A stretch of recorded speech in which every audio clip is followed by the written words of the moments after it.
Railway కార్మికులు పోరాటంలో Mazdoor union కీలక పాత్ర పోషిస్తుందని south central railway Mazdoor union general secretary ARS కోశాధికారి సిహెచ్ శంకర్రావు చెప్పారు.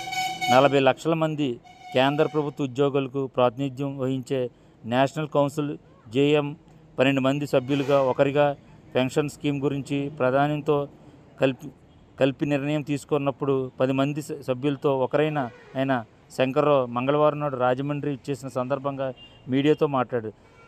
సి రాజగోపాల గారి, లోక్ నాయక్, జయప్రకాష్ నారాయణ్, జార్జ్ ఫెర్నాండెస్ నాయకత్వంలో వహించిన మజ్దూర్ యూనియన్ కోర్టుకు వెళ్లి గుర్తింపు కార్మిక సంఘాలకు ఎన్నికల్లో కార్మికులకే హక్కులకు ఉండాలని సాధించి 2007లో తొలిసారిగా 16 జోన్లు గెలిచామని, 2013లో జరిగిన ఎన్నికల్లో 13 జోన్లుగా ఏకగ్రీవంగా ఎన్నాయని, 4 జోన్లో ఒకే ఒక యూనియన్గా రావడం జరిగిందని ఆయన వివరించారు. 1960లో డిఏ కోసం జరిగిన పోరాటంలో, 1986లో కనీస వేతనాలు కూడా డిడే బెస్ట్ పోరాటంలో, 1974లో జోసెఫ్ కోసం పోరాటంలో కానీ, 1906లో అందరికీ జోసెఫ్ పోరాటంలో కానీ, 2002లో మేస్త్రీ ఆఫ్ గ్రాడ్యుయేషన్ పోరాటంలో కానీ Mazdoor union all India railway federation పోరాటం చేసినట్టు శంకర్రావు గారు తెలిపారు. కార్మిక సంఘాల్లో ఆప్తుల్లో కాంగ్రెస్ చీలిక తెచ్చినప్పటికీ పోరాటం చేసే కార్మిక హక్కులను సాధించామని ఆయన చెప్పారు. రిస్క్ అలయన్స్, డ్రెస్ అలయన్స్, పిల్లలకు చదువుల కోసం ఎడ్యుకేషనల్ అలయన్స్ సాధించామని చెప్పారు. నో పెన్షన్ నో స్కీమ్ వంటి గ్యారంటీ లేని పెన్షన్ సాధించామని, ఇందులో కూడా కొన్ని లోపాలు ఉన్నప్పటికీ స్కీమ్ రావడం వల్ల ముందుకు సఫలమయ్యామని తెలిపారు.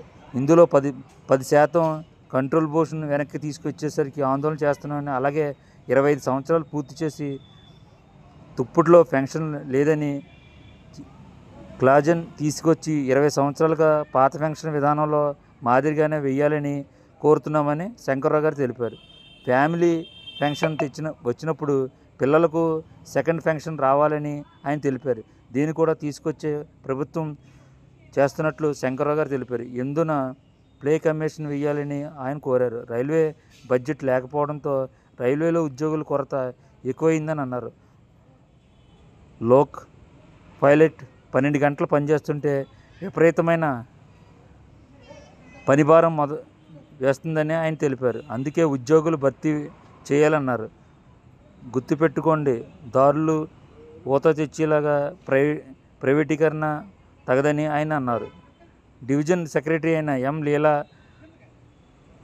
Andhra CHM general secretary GN Srinivas, divisional president S Ramu Gupta, assistant divisional secretary K Vijay Kumar, S Shekhar, divisional treasury R Lakshmi, open line secretary Tirumaladev, mechanic and engineering branch secretary R Jagannatharao తదితరులు పాల్గొన్నారు. కూడా రావటం జరిగింది. ఆల్ ఇండియా రైల్వే ఫెడరేషన్ యొక్క చరిత్రది. ఈ దేశంలో కార్మికోద్యమంలో ముఖ్య పాత్ర డిఏ పోరాటం 1960లో కానివ్వండి, కనీస వేతనాలు నీడ్ బేస్డ్ మినిమం వేజ్ పోరాటం 1968లో కానివ్వండి, బోనస్ కోసం 1974లో పోరాటం కానివ్వండి, 96లో అందరికీ బోనస్ పోరాటం కానివ్వండి, 2002లో మేస్త్రీల అప్గ్రేడేషన్ పోరాటం కానివ్వండి, చేసిన ఒకే ఒక ఆర్గనైజేషను రైల్వేల్లో south central railway Mazdoor union, all India railway federation. 47లో స్వతంత్రం వచ్చిన తర్వాత అప్పటిదాకా రైల్వే కార్మికులందరూ కొన్ని కంపెనీ రైల్వేల్లో ఉన్న వాళ్ళందరినీ కూడా ఏకం చేసి మరి రైల్వేలు జాతీయపరమైన తర్వాత మొట్టమొదటిసారి కాంగ్రెస్ పార్టీ మరి ఏఐటీసీని చీల్చి ఐఎన్టీసీని పెట్టడం, రైల్వేలో ఉన్న ఆల్ ఇండియా రైల్వే ఫెడరేషన్ ఒకే ఒక సంస్థను చీల్చి ఐఎన్ఆర్డబ్ల్యూఎఫ్, ఇప్పుడు ఎన్ఎఫ్ఐఆర్ అంటారు, ఎన్ఎఫ్ఐఆర్ పెట్టడం జరిగింది. కార్మికోద్యాల్లో చీలిక తీసుకొచ్చి కార్మికుల్ని వాళ్ళ కోరికలు సఫలీకృతం కాకుండా చేయటం కోసం చేసింది ఆ రోజున్న కాంగ్రెస్ ప్రభుత్వం. అయినా కూడా మేము వెనక్కి తగ్గకుండా 60, 68, 74 సమ్మెలు చేసి కార్మికులకి అన్ని రకాల తీసుకురావడం జరిగింది. అలాగే 93 నుంచి అనేక రకాలైన రీస్ట్రక్చరింగ్లు తీసుకొచ్చాం.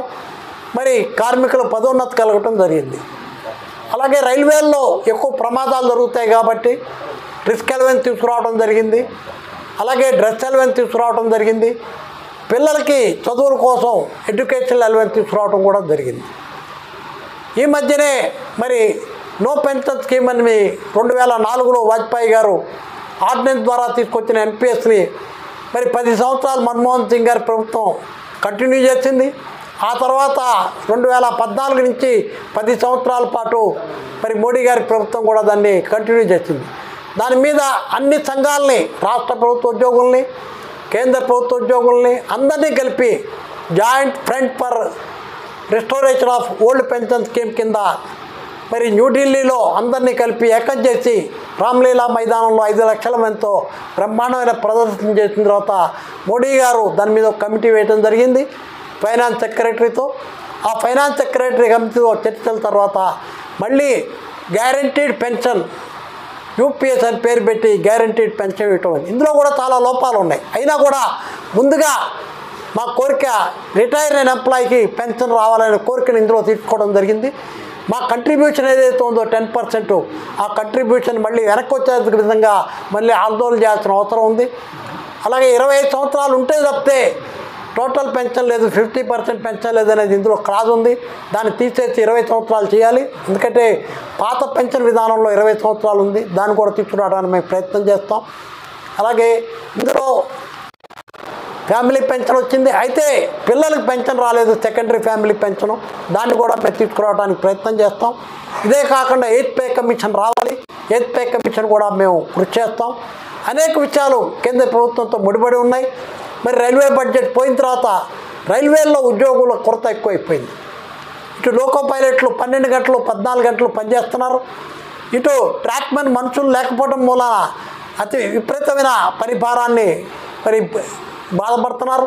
అలాగే ఓవర్ హెడ్ లైన్లో ఉన్న టీఆర్డీ స్టాఫ్కి మనుషులు లేకపోవడం మూలాన 2500 కిలోవాట్స్ మీద పనిచేసేవాళ్ళు మరి ప్రమాదాల భరితం అవటం కూడా జరుగుతుంది. వీటన్నిటికీ మూలం ఏంటంటే అన్ఎంప్లాయిడ్ యూత్కి మరి మనం ఎంప్లాయ్మెంట్ కల్పించడం, ఈ దేశంలో మానిటైజేషన్ పాలసీ పెట్టి, ఈ దేశంలో ప్రైవేటైజేషన్ పాలసీ పెట్టి మరి కొత్త పెట్టుబడిదారి వర్గాలకి మరి న్యాయం చేయడం తప్పితే కార్మికులకి నిరుద్యోగం రాలేదు. అయితే ప్రభుత్వాలు రానంత మాత్రాన కార్మిక వర్గం చేతులు ముడుచుకుని కూర్చోదు, పోరాటం చేస్తుంది. తప్పకుండా పోరాటం చేసి మా వాళ్ళకి ఈ 2-3-4 రోజుల నుంచి నేను తిరుగుతున్నాను. మొత్తం వాళ్ళ ప్రాబ్లమ్స్ అన్నీ కూడా మాకు తెలిసినవి. లోకల్గా చిన్న ప్రాబ్లమ్స్ ఉన్నాయి లోకల్ లెవెల్లో. అలాగే ముఖ్యంగా ఈ ప్రాంతంలో సౌత్ కోస్ట్ రైల్వే రావాలి. 10 సంవత్సరాల క్రితం అనౌన్స్ చేశారు. మరి 10 సంవత్సరాల క్రితం అనౌన్స్ చేసి ఏపీ రీఆర్గనైజేషన్ యాక్ట్లో పెట్టిన సౌత్ కోస్ట్ రైల్వే రాకపోవడానికి కారణం ఏంటి? దానికి భూములు వంక చూపుతున్నారు. మరి అంతకుముందు స్వతంత్రం వచ్చిన తర్వాత సదర్న్ రైల్వే పెట్టారు. రైల్వే బోర్డు అన్ని జాతీయం చేసిన తర్వాత బిల్డింగ్లు కట్ల. వెస్ట్రన్ రైల్వే బాంబేలో పెట్టారు, భూములు తీసుకోలేదు, బిల్డింగ్లు కట్ల. ఆ తర్వాత 66లో సౌత్ సెంట్రల్ రైల్వే పెట్టారు, భూములు తీసుకోలేదు, బిల్డింగ్లు 4 సంవత్సరాల తర్వాత కట్టారు. భువనేశ్వర్లో ఈస్ట్ కోస్ట్ రైల్వే పెట్టారు, మరి 4 సంవత్సరాల తర్వాత భువనేశ్వర్లో బిల్డింగ్లు కట్టారు. బిల్డింగ్లకి రైల్వే జోన్కి ఏమిటి సంబంధం? బిల్డింగ్లు లేకుండా ఎందుకు పెట్టలేరు? ఇవాళ వాల్టేర్ డివిజన్ లేదు. వాళ్ళు ఇచ్చిన ప్రణాళికలో 100 సంవత్సరాల చరిత్ర కలిగిన వాల్టేర్ డివిజన్ని రద్దు చేశారు. రద్దు చేసి రాయగఢ్ డివిజన్, ఒరిస్సాకి లాభం జరిగేట్టుగా రాయగఢ్లో ఒక డివిజన్ పెట్టి ఉన్న ఎంప్లాయీస్ అంతా రాయగఢ మార్చడానికి ప్రయత్నం చేస్తున్నారు. దాని మూలాన మిగిలేదు ఒక 9,000 మందో 10,000 మందో విశాఖపట్నంలో మిగులుతారు. వాళ్ళని తీసుకొచ్చి విజయవాడ డివిజన్లో కలుపుతున్నారు. ఆ బిల్డింగులు 25 ఎకరాల్లో ఉన్న మరి ఆ బిల్డింగ్ పెట్టుకోవచ్చు. ఈ 10,000 మంది ఎవరైతే వాళ్ళని అందులో అపాయింట్ చేసుకోవచ్చు. ఇన్ని చెప్పినా కూడా మరి అప్పట్లో జగన్ గారి ప్రభుత్వం వెళ్ళలేదు. ఇప్పుడు అదృష్టవశాత్తు మళ్ళీ చంద్రబాబు నాయుడు గారు వచ్చారు. అభివృద్ధి కారకుడు నాకు తెలుసు. నేను హైదరాబాద్లో 30 ఏళ్ళ నుంచి ఉన్నాను. నాకు రామారావు గారి దగ్గర నుంచి నాకు పరిచయం ఉంది. మరి 30 ఏళ్ళ నుంచి అక్కడ ఉండటం మూలాన ఆయన అభివృద్ధి ఎలా చేస్తాడో కూడా మాకు నమ్మకం ఉంది. అందులో ఈరోజు మెయిన్గా ఆంధ్రప్రదేశ్ అభివృద్ధి మీద మనం దృష్టి పెట్టినప్పుడు మెయిన్గా మనకి రవాణా సరుకు రవాణా మెయిన్. మనకి 4 పోర్టులు ఉన్నాయి. Visakhapatnam port, Gangavaram port, Krishnapatnam port, తర్వాత ఓడరేవు పోర్టు ఒకటి ఓపెన్ చేయబోతున్నారు. మరి ఈ 4 పోర్టులు ఉన్నాయి. అనేక రకాలైన ఖనిజాలు మనకు వస్తాయి, ఫర్టిలైజర్స్ వస్తాయి, కోల్ వస్తుంది. ఇన్ని రకాల లాభం గల సౌత్ కోస్ట్ రైల్వేని మనకి ఆలస్యం చేయడంలో ఏ విధమైన న్యాయం లేదు. కార్మికులకు కానీ ప్రజలకు కానీ ఎక్కడున్నా మరి నిరుద్యోగులకు కానివ్వండి వెంటనే న్యాయం చేయాలంటే సౌత్ కోస్ట్ రైల్వే రేపు మరి పురంధరేశ్వర్ గారు చెప్తున్నారు, రామ్మోహన్ నాయుడు గారు చెప్తున్నారు, రేపు డిసెంబర్లో శిలాఫలకాలు మాకు వద్దు, శిలాఫలకాలు వేసారా లేదు మాకు అవసరంలా, మాకు వెంటనే జోన్ కావాలి.